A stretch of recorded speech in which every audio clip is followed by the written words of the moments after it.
a great power that comes from seven heavens. Fire heaven is for us.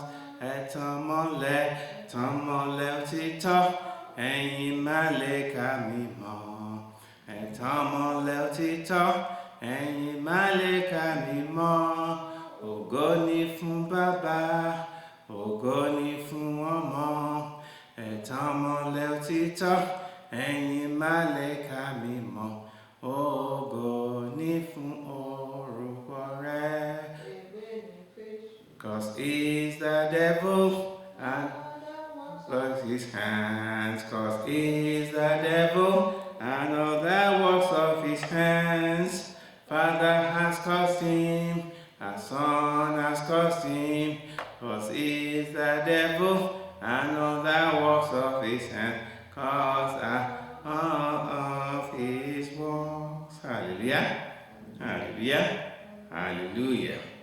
Welcome every one of our members once again to this August occasion where we have gathered to meet with the Lord on this day of power, to seek his power, because it's only his power that can allow us to overcome all our tribulations.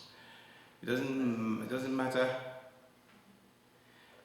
how much you are blessed. If you don't have the power to overcome, this world will not allow you to enjoy the blessings.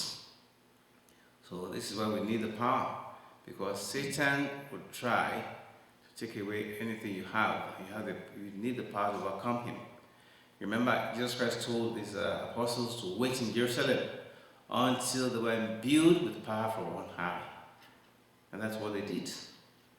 Now, know that before Jesus rose up to heaven, he had given them power over all manner of sicknesses, to heal the sick, to raise the dead, to cleanse the lepers, to open the eyes of the blind. He had given them all those powers, and they were already doing all those miracles before Jesus even died, before he went to the cross. But then, after he died, rose again, he told them to wait in Jerusalem until they received the power from on high. In other words, they had to receive a different kind of power from what they had received before. This was the Holy Spirit himself coming upon them. This power was what happened on the day of Pentecost, where cloven tongues of fire descended on the heads of the apostles, 120 of them, and they were imbued with power. And that's what happens when you are baptized with the Holy Spirit.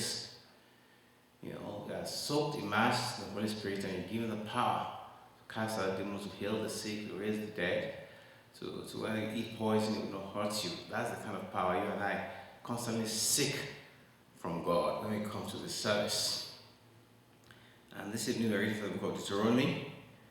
This was written by Moses, chapter 19, verses 12 to 22. And it says, "Then the elders of the city shall send and fetch him from there and deliver him to the hand of the avenger of blood, that he may die."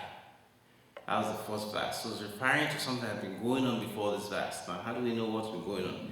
Let's go to verse 9, the same chapter. It said, "If you shall keep all the commandments to do them, which I command thee this day, to love the Lord thy God, and to walk ever in his ways, then shalt thou add 3 cities more for thee beside these 3. So the Lord was telling them to apportion or separate an extra 3 cities. Why? It says, "If that innocent blood be not shed in your land, which the Lord your God gives thee for inheritance, and so blood be upon thee." So these cities were like refuge cities for people to run to if they had killed a man until it was decided whether they were innocent or guilty. So, it said, "But if any man hates his neighbor and lies in wait for him and rises up against him and smites him mortally, that he dies, and flees into one of these cities." So, in other words, if there was an intent to murder, it wasn't an accident, it wasn't a mistake, that somebody purposely and willfully murdered another person, and he runs into sanctuary cities, thinking that, he's going to escape. It says, "Then the elders of that city shall send and fetch him from there, from one of the cities where he has run to for sanctuary, and they will deliver him to the hand of the avenger of blood, that he may die. So, that was the refuge cities were supposed to be for people who kill unwittingly. They shed blood, innocent blood, without, it was not purposeful, it was not intentional. But then if somebody died, to use that opportunity, if he intentionally kills somebody and says, oh, I can run to the refuge city and there I'll be safe. So there's no sanctuary for that kind of person. God says you should fetch him from there and deliver him to the avenger. The avenger of blood is the person, is the executioner. His job, his duty is to execute people who have committed murder. That's his job. Actually, let's read the whole passage. So when the Lord thy God, from verse 1, has cut off the nations whose land the Lord thy God gives thee, and you have succeeded them and dwell in those cities, in their houses, you shall separate 3 cities for you yourself in the midst of the land which the Lord thy God giveth thee to possess it. Thou shalt prepare thee a way and divide the coast of the land which the Lord thy God giveth thee to inherit into 3 parts, that every slayer may flee thither. That was everybody that kills a man may flee, or a woman may flee to those cities that are called refuge cities. And this is the case of the slayer which shall flee thither. Now, these are the people that may go there, that he may live. Whosoever killeth his neighbor ignorantly, whom he hated not in time past. Now, it was a mistake. It was not intentional. It was not purposeful. It was not planned. Those are the people that can run to the refuge cities. And when a man goes into the wood with his neighbor to cut wood, and his hand fetches a stroke with the axe to cut down the tree, and the head pops out and lights upon his neighbor, that he dies, he shall flee to one of these cities and live. Once he gets to that city, he will live. There's a refuge city. It's a sanctuary. The avenger of the blood cannot go into that city and kill him again. He has run into the refuge. Lest the avenger of the blood pursue the slayer whilst his heart is hot, and overtakes him because the way is long, and kills him, whereas he was not worthy of death, inasmuch as he hated him not in time past. So that was, the avenger of the blood is notified once somebody is killed, and his mission is to seek out the killer and kill that person instead. But this person, if he can quickly run to one of the refuge cities, the avenger of blood, the executioner, will not be able to kill him because he has run into that refuge. Wherefore I command thee, saying, thou shalt separate 3 cities for thee. So that was the basis of this situation. So what is a refuge? For you and I, when we have committed murder in our thoughts, when we have sinned against God, where can we run to for safety before the avenger of the blood gets you and I? Jesus Christ is our refuge. He's the one we can all run to when we have committed grievous acts worthy of death. Once we are under his blood, the avenger of blood, which is Satan himself, death, the spirit of death, will not be allowed to take us and kill us. But if you're not under that blood, if you run somewhere else, then you have no refuge.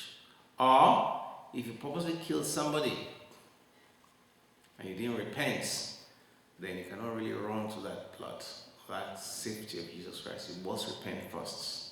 That's why it says that it now makes an exception, having given the conditions for a killer to run to the cities. Somebody who killed another person unintentionally, without motivation, without planning. That is what the refuge cities were for. But if there's a case that somebody killed somebody purposefully, he hated him in his heart and planned to kill him, just like most of the murders today, then that refuge is not for him. He said the elders shall go to that city and take him out and deliver him to the hand of the avenger of blood. In other words, he is worthy of death. He cannot use the refuge city as an escape and hide from the penalty due to him for what he did. So God is teaching us a big lesson here, that if you make a mistake, you have a refuge. But if you do something willfully and purposefully, the Bible says there's no more sacrifice for sin. So having lands of the salvation of our Lord Jesus Christ, taste of the Spirit, and we willfully sin, we purposefully sin against God, there's no more, that blood cannot be applied to you because you did it on purpose. You did it willfully, knowing the error of your ways. It's not like you cannot repent, but you lost all the chance. But if you committed that sin without knowing, you can run to the refuge city, and in that refuge city you'll be safe. Actually, the refuge city is it's a life sentence because you cannot leave that city until the chief priest dies. So the chief priest lives for another 30 years. That's it. You cannot leave the city for 30 years. If that person left the city for any reason, and the Avenger of the Blood sees him outside the city boundaries, he has a right to kill him. So it's like a life prison. It's like running to prison, and you're there until the chief maybe another 20 years. So it's not really a holiday, or because where you're running to, nobody lives there. Only those people like you. Your family is not there, your uncles, your brothers are not there. So you're on your own. And it's like you're in prison because you're going to be there till the chief priest dies. So the chief priest lives another 40, 50 years, you'll be there for the next 40 years. And actually the person may actually die there. And he can't leave, and nobody can go and see him either. If you made the mistake and say, oh, let me just try and go outside, and the vengeance will seize him. Even if 1 inch after the city boundaries, he can kill him. So this is a picture of our refuge in our Lord Jesus Christ, who we can now run to when we have sinned unknowingly. Many of us sin unknowingly because we don't know the error of our ways. Many people, when they get saved, when they're convicted of the Holy Spirit, their eyes open and they say, oh, I wish I'd known. How could I have done that? And they start crying and weeping, feeling sorry for what they had done. But once they were doing those acts, they had no conscience of the sin. It's true. Why? Because the Bible says that Satan has blinded the eyes of their mind, that they do not see the seriousness of their sin. I was hearing an interview of a doctor who, after performing thousands of abortions, suddenly came to the realization that what he was doing was wrong. He went to a meeting, had somebody preach, and his eyes suddenly opened, and he stopped doing abortions, and now he's actually supporting those who vote for life, not for abortions. He's now a devout Christian. But you can say all those years he was doing that, he thought he was doing something right. Just like many people who are doing things wrong, and they don't know it's wrong. Satan has blinded them. He has not allowed them to see the error of their ways. But once God opens their eyes, they realize that they're convicted and they repent of their sins and they're saved. But this particular instance refers to those who knowingly commit sin. Knowing it's wrong, and you go and commit that sin, there's no more sacrifice except penalty of death for the person. And that's exactly what the Bible says. When you know Jesus Christ, because there are many people who are born again, who know Jesus Christ, they know his power, yet they go and commit grievous sin. So they've lost all their chances to face the full wrath and penalty of God. See, Hebrews chapter 6, verse 1. Can you read it? Hebrews 6, 4. Can you read it? For it is impossible for those who are once enlightened, Yes. and have tasted the heavenly gift, Mm-hmm. and have become partakers of the Holy Spirit, Yes. and have tasted the good word of God, Uh-huh. and the powers of the age to come. Yes. If they fall away, Yes. to renew them again to repentance, Mm-hmm. since they crucified again So the Son of God fresh. and put him to an open shame. So for it is possible, it is impossible for those who are once enlightened and have tasted of the heavenly gift and were made partakers of the Holy Ghost, if they shall fall away, to renew them again unto repentance, seeing they crucified to themselves the Son of God afresh and put him to an open shame. See? That's exactly what he's saying here. When somebody knowingly commits a sin. I've had people tell me that, as a day, somebody was telling me that she was going to commit an abortion. And I made it clear to her that, well, you know that's wrong. She said, yes, she knows. But she said, she should ask for God forgiveness. I said, but you know it's wrong to do it. And you still want to do it? She said, yes. So that's kind of willful sin, purposeful sin, presumptuous sin, that would send you to an early grave, into the hands of the avenger of death. He said, then I shall not pity him, but thou shalt put away the guilt of innocent blood from Israel, that may go well with thee. So when innocent blood is shed for any reason, it defiles the land, and it puts a curse on the land. And it goes on to say, thou shalt not remove thy neighbor's landmark, which they uphold have set in thy inheritance, which thou shalt inherit. In other words, the landmarks are where the family boundaries for the land. They divided the land, and how does that apply to you and I? When people go and use their power, their wealth, to take over other people's properties because of the power they have, because they know that these people are too poor, they cannot face them, then again, the Lord frowns on such behavior. Because you are doing something unfair because of your power, because of your influence, to cheat and oppress other people. God will fight for them. And that land you will not actually live to enjoy its use. Then he says, concerning witnesses, one witness shall not rise up against a man for any iniquity or for any sin. In any sin that he sins, at the mouth of 2 witnesses or the mouth of 3 witnesses shall the matter be established. Numbers 35 verse 30. Matthew 18:16. 2 Corinthians 13 verse 1. This is very important because if you're just going to depend on one witness, then that witness can be bribed. That witness can purposely lie against you because it doesn't like you. So the Bible says there must be 2 or 3 witnesses before you can judge somebody as being guilty. So let's read this passage. It's Numbers 35 verse 30. 2 Corinthians 13 verse 1. The mouth of 2 or 3 witnesses shall everything be established. Numbers 35:30. Yes. Okay. Whoever kills a person, Yes. the murderer shall be put to death on the testimony of witness.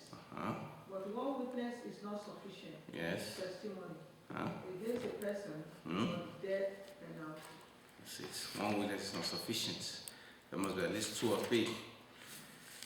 Even then, that still can be, because in the time of Naboth, for instance, they bribed 2 witnesses to say that they had seen him blaspheme God, and he was stoned to death on their behalf, because of that reason. So even that may still be perverted, but generally God says, this 2 Corinthians 13:1 says that this is the 3rd time I'm coming to you. In the mouth of 2 or 3 witnesses shall every word be established. See? Was Paul said that 2 Corinthians 13:1. And then let's go to Matthew 18:16. Matthew 18:16.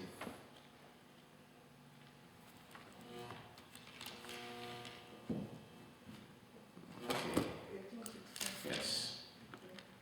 But if ye will not hear, take him with you 1 or 2 more, that by the mouth of 2 or 3 witnesses Every word may be established. So you must not base your judgment on one witness. Never. Make sure that 2 or 3. 3 will be better because 2 may collude together. So at least 3 witnesses saying the same thing, then you can believe them. So if a false witness, so this is very important because people can have malice in their heart against you and go out for that reason to give a false testimony. And that's what we're going to read again. See, the Bible follows the Bible. So if you're not going to base the judgment upon one witness, this is the reason why. Because one witness be a false witness. You have been bribed to lie against you, may not like you, not like your color, where you come from, your religion, or whatever. It's to avoid that. But they say you must get at least 2 or 3 witnesses. Now it says, if a false witness shall rise up against any man to testify against him that which is false. See, follows up on what we just said. We don't want one witness because it may be a false witness. Now, what would happen if it's found to be a false witness? Then both the men, now the person was accused and the person who testified falsely against him, between whom the controversy is, shall stand before the Lord, before the priests and the judges, which shall be in those days, and the judges shall make diligent inquisition. And behold, if the witness be a false witness, and I testify falsely against his brother. For instance, can say, oh, this brother stole my goats or stole my shoes, and you cannot prove it, then you have to make inquisition. The judges must make inquiries, maybe call other witnesses, and the judge shall make a inquisition. Then, and if the witness be a false witness, it's now confirmed that it was a false witness he gave, so that that brother can be judged or sentenced to death or sentenced to prison. Then, if the witness be a false witness and testified falsely against his brother, then shall ye do unto him as I thought to have done unto his brother. In other words, if you accused that person, knowing that the judgment would have been 10 years in prison, see, then you have to give that false witness, after you confirm it was a false testimony he gave, shall give him the same sentence you planned to give to the person if he had been convicted. Just like here, it's called perjury. They ask you to swear on the Bible or the Quran before you give your evidence as a witness. And later now they found that you gave a false evidence. That is called perjury, and sentenced at least 5 years in prison. See? So it's very serious, because by your own witness, that person may have been sentenced to death or long terms of imprisonment. And I now find later that you are lying so that the person may be judged guilty. The Bible says that you shall do unto that witness what he planned to do to his neighbor. If his neighbor was sentenced to 10 years, you have to send him to 10 years as well. See? So then shall you do unto him as he had thought to have done unto his brother, so shalt thou put the evil away from among you. So now, was anybody planning to give a false testimony against you will think twice. Say, if I'm found out to be falsely witnessing against this man, whatever they plan to do, whether they plan to stone him to death, whether they plan to imprison him, whether they plan to take his land, the same thing will be done to me. So shall make him, shall discourage people from doing that, knowing the penalty of what may happen. So Proverbs 19, verse 5, Daniel 6:24. So false testimony is very serious. People do it all the time. They lie on the Bible, they lie on the Quran. And by doing that, you actually open a cause for your life. Because what you plan to do, somebody else will come upon you. Because the Bible says that whatever a man sows, he shall reap. If you're sowing lies against somebody to harm them, to destroy their reputation, believe me, the same thing is going to happen to you sooner or later. Proverbs 19, verse 5, and Daniel 6:24. Daniel 6:24. Yeah. And the king gave the command, Yes. and they brought those men who had accused Daniel, and they cast them into the den of lions. See? Then their children and their wives and the lions overpowered them, Yes. and broke all their bones in pieces before they ever came The bottom of the to the pit. bottom of the pit. See? Those enemies that lied against Daniel, lied against him to ensure that Daniel would go into the lions, for the lions to eat him. That was the intention. But when it was proven that they lied against him, what they planned to do to Daniel came back upon their own head. Another good example is what happened to Mordecai and Haman. Haman had built a gallows to hang Mordecai. But then when Esther and the Jews prayed and fasted for 3 days, God reversed the sentence such that the gallows that Mordecai built, the Haman built for Mordecai the Jew, he himself and his 10 sons were hanged on that gallows. See? That's exactly retributive justice. What you plan to do for somebody now comes back upon his own head. Proverbs 19, verse 5. A false witness Yes. will not go unpunished. Aha. A false witness will not go unpunished. And he who speaks lies He who speaks lies will not escape. will not escape. See? So again follows what it says that whatever we sow, we reap. You might think you're getting away with it, nobody knows, but God knows that you give a false witness against that person.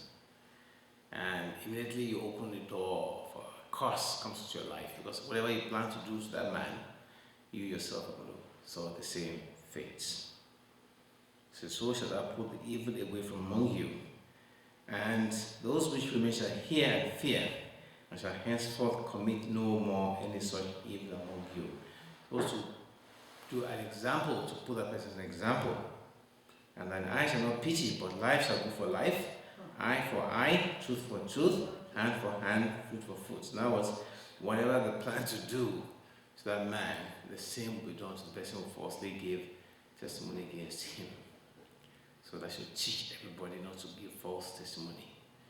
It's a very stiff lesson, but the Bible says that it will be an eye for an eye, tooth for a tooth. So God is teaching us very basic principles here that we must be careful. We must not give a false testimony against our fellow brother, and there's punishment for that. We must also, when we commit sins unknowingly, we have a refuge to run to, which is our Lord Jesus Christ. And he's a sanctuary, is a refuge city. We can be safe with him. The avenger of blood, which is Satan, and the death angel shall not be allowed to harm us. But if we sin willfully and knowing we're committing a sin, still committed that sin, we are not allowed. The refuge is not for us again. We have exhausted that avenue, and it's only the penalty that will be applied in that case. So there's a severe warning. God give us all the wisdom and knowledge to accept these things. It's better to obey than to sacrifice. As God told Saul after he became king, he said to obey is better than sacrifice. Many people disobey God, and then they bring a big thanks offerings to the house of God. Oh, I'm going to buy a van for the church of God. I'm going to do a big thanks offerings. Well, God is saying, this is unacceptable to me. You cannot bribe me with all this money, all these gifts. I'd rather you obeyed me, and gave me nothing rather than think that having disobeyed me, now you're going to bribe me with the gifts. You're not bribe God. That was what Saul said. So God told him, Saul, to go and execute all the Amalekites, to kill both man, women, children, and spare the animals. And then he came back with the king and the best of the sheep and the oxen. And he said it was done to sacrifice to God. Instead of him to obey God, he now wanted to bribe God. And God will rejected him for that. So, thank God for his word tonight. Let's say a prayer. Jehovah, Jesus Christ, Michael, the God Almighty, the God of truth, the God of justice, the God of righteousness. Once again, we thank you for the words of life spoken to our hearts today. Let this word sink deep into our spirits. Let us be convicted of our sin and righteousness and judgment. Let us know that when we commit sins unknowingly, we have a refuge in the blood of our Lord Jesus Christ will run to, will wash us away from every sin. As long as we confess those sins, but if we willfully sin, there is no more sacrifice left for sin. Father, give us the heart to take this in the heart, and this word of warning to always abide in the hearts. Also, Father, we pray that we should deliver us from false testimony against our fellow brother for one reason or another, knowing that the penalty of what will be done to the person falsely accused will be done to the person who falsely accused them. Let the truth set us free in our hearts. In Jesus' mighty name we pray. Amen. Amen. In Jesus' name.